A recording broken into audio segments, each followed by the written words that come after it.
Good afternoon, everybody. Last lecture आपण पाहिलेलं होतं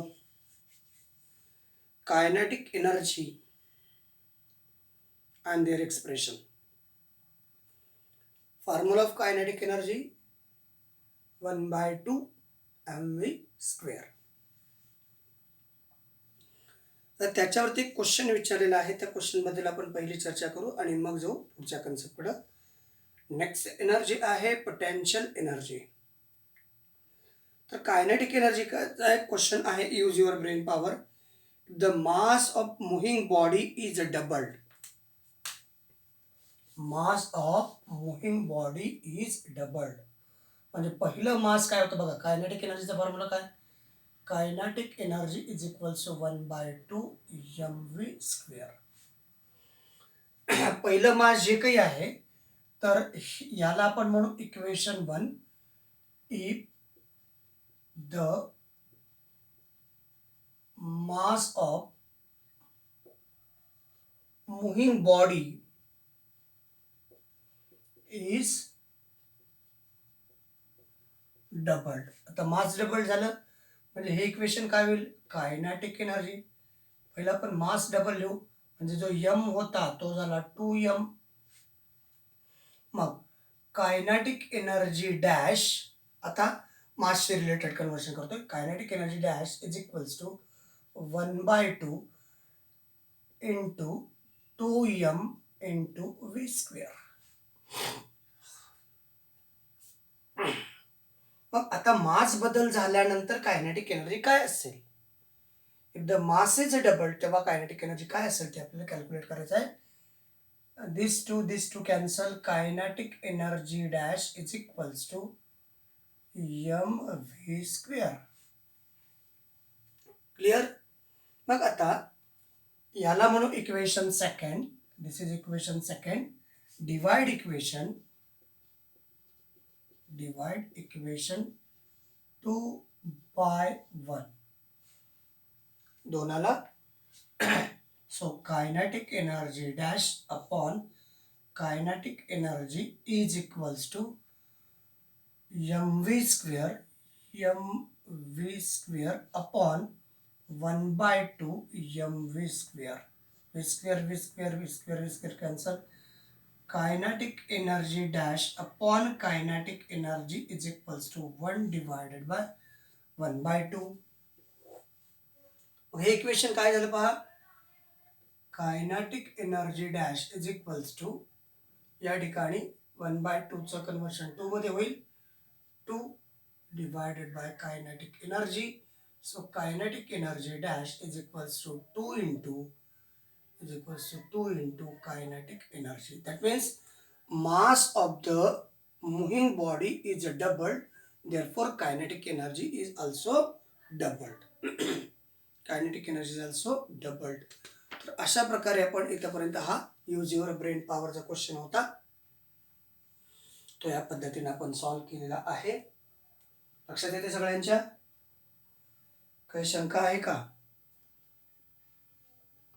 काही शंका आहे?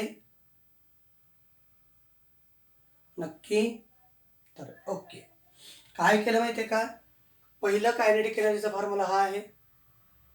त्याच्यानंतर त्याचं फक्त मास डबल झाले. म्हणजे जे काही मास आहे त्या मासमध्ये इन्क्रीमेंट झाले. Mass double 2m. मग त्याचमध्ये mच्या ठिकाणी फक्त 2m ठेवला. मास डबल झाले बाकी ॲज इट इज. पण मास डबल झाल्यामुळे कायनेटिक एनर्जी चेंज झाली म्हणून कायनेटिक एनर्जीला डॅश म्हटलेलं आहे. पण कॅल्क्युलेट करायचंय मास चेंज झाल्यानंतरची कायनेटिक एनर्जी. मास चेंज झाल्यानंतर कायनेटिक एनर्जी कोणती? K dash. मग आपण हे सॉल्व्ह केलं तर K dash is equals to 2 into म्हणजे जर मास डबल झालं तर कायनेटिक एनर्जी सुद्धा डबल्ड होते असा त्याचा अर्थ होतो. तर आता नेक्स्ट मुद्दा पाहायचा आपल्याला. नेक्स्ट पॉइंट आहे पोटेन्शियल एनर्जी. काय पाहायचं आपल्याला? Potential energy. What is that? काय आहे potential energy? Some amount of energy is deposited in the body to produce the work. काही ऑब्जेक्टकडं त्यांची इंडिव्हिज्युअल एनर्जी असते, ज्या इंडिव्हिज्युअल एनर्जीच्या बेसवरती ते वर्क करतात, त्याला म्हणायचं पोटेन्शियल एनर्जी. तर त्याच्याशी संबंधित काही क्वेश्चन्स आहेत पहा. बघा पहिला, try this. An arrow is release from stitch bow. काय होईल सांगा? ॲरो म्हणजे बाण, बो म्हणजे धनुष्य, धनुष्यातनं बाण सोडला. सुरुवातीला जेव्हा धनुष्यात बाण होता त्यावेळेस त्याच्याकडे पोटेन्शियल एनर्जी होती. आता पोटेन्शियल एनर्जीचं कायनेटिक एनर्जीमध्ये कन्व्हर्शन होत आहे सुटल्यानंतर. Water is kept at a height flow through a pipe into the tap below. छतावरती पाण्याची टाकी पाण्याने भरून ठेवलेली आहे आणि तुम्ही घरातला नळ चालू केला की त्या नळाला पाणी येतं. दॅट मीन्स वरती जेव्हा नेऊन ठेवलेलं आहे तेव्हा त्याच्यामध्ये पोटेन्शियल एनर्जी आहे आणि आता जे पाणी खाली येते तेव्हा त्या ठिकाणी कायनेटिक एनर्जी आहे असं आपण म्हणतो. लक्षात येतात का बघा कन्सेप्ट सगळ्या. धनुष्यातनं म्हणजे अगोदर धनुष्य आहे, त्याची दोरी ओढत असताना कोणती एनर्जी? Kinetic energy. आता थांबलेला आहे फक्त, आपण सोडलेलं नाही, म्हणजे कोणती एनर्जी? Potential energy. सोडला, potential is converted into kinetic energy. चला लक्षात आलं इथपर्यंत. त्याच्यानंतरचा पुढचा मुद्दा, a compressed string in is release. Compressed string is release. Spring मध्ये स्प्रिंग, तिला जर दाबलं आणि ती सोडून दिलं बर्कन म्हणजे ती एक्सपांड होते आणि त्याच्यामध्ये एनर्जी असते, ती खूप वेगाने निघून जात असते. which word describe the states of object in the moving in the above example. आता वरती ज्या काही गोष्टी आपण बघितल्या त्याच्यामध्ये कुठला शब्द पाहायला मिळाला प्रामुख्याने? Potential energy. Where do the energy required to cause the motion of the object come from. ऑब्जेक्टला मोशन येण्यासाठी कुठली एनर्जी? म्हणजे त्याच्याकडं काहीतरी अमाऊंट ऑफ एनर्जी असली पाहिजे. त्या एनर्जीचा वापर तो पोटेन्शियल एनर्जीचा वापर तो कायनेटिक एनर्जीमध्ये करतो, म्हणजेच तो ऑब्जेक्ट मोशनमध्ये येत असतो. If the object wear not brought in those states would they have mood. जर समजा या कंडिशनमध्ये ऑब्जेक्ट आला नाही तर तो मूव्ह होऊ शकतो का? ऑलवेज. कारण काय माहिती आहे का, त्याच्याकडं कुठलाही ऑब्जेक्ट असेल तर त्याच्याकडं एनर्जी असते. Object is not in those states आणि would they have move. Yes, तर तो मूव्ह होऊ शकतो. Energy stored in an object because of its a specific state. कारण का कुठल्याही ऑब्जेक्टला पर्टिक्युलर स्टेटमध्ये येण्यासाठी एनर्जी लागत असते किंवा पर्टिक्युलर पोझिशनला जाण्यासाठी एनर्जी लागत असते.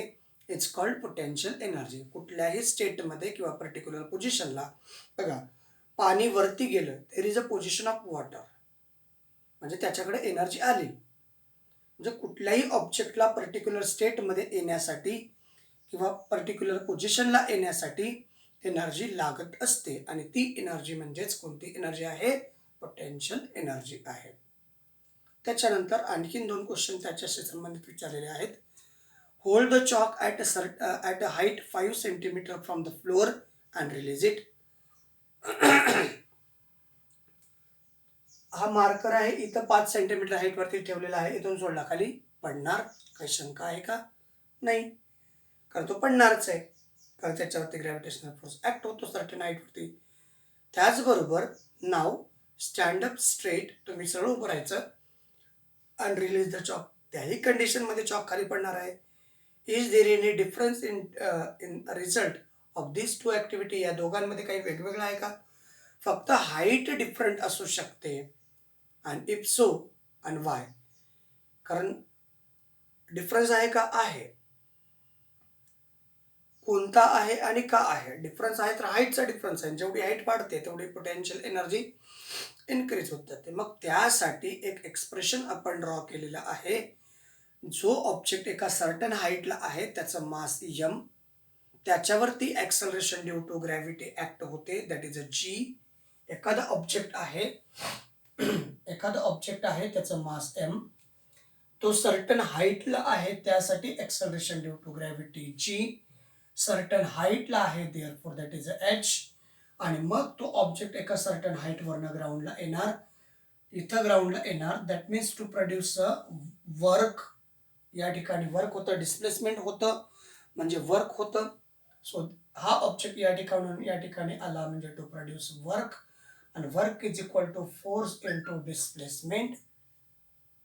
आता लक्षात आलं का, work is equal to force into displacement. फोर्ससाठी formula F is equals to M A is equal to G, म्हणजे F is equals to M G असं झाला. त्या ठिकाणी जी ऑलरेडी आहे, एम आहे. So work is equal to M G and D is equals to, D काय आहे, D is equal to H. So work is equals to M into G into H. So work is equal to M G H. So what type of work is there, कशामुळे work झालं, due to energy. कोणती energy, that is called as potential energy. आणि potential energy is equals to M G H is equals to work, म्हणजेच potential energy is equals to M into G into H. तर अशा प्रकारचं equation आपल्याला represent करता येतं. मुद्दा लक्षात आला की बघा. मुद्दा लक्षात आला का पहा. समजा आपण एखाद्या ऑब्जेक्टला सर्टन हाईटला नेऊन ठेवलेला आहे, एखाद्या ऑब्जेक्टला पर्टिक्युलर शेप दिलाय, पर्टिक्युलर पोझिशनला नेऊन ठेवलंय, तर त्या ऑब्जेक्टचं मास एम सर्टन हाईटला किंवा स्पेसिफिक पोझिशनला नेऊन ठेवलेलं असेल, तर त्यावरती ऍक्ट होणारं ग्रॅव्हिटेशनल पोटेन्शियल किंवा acceleration due to gravity, that is a G.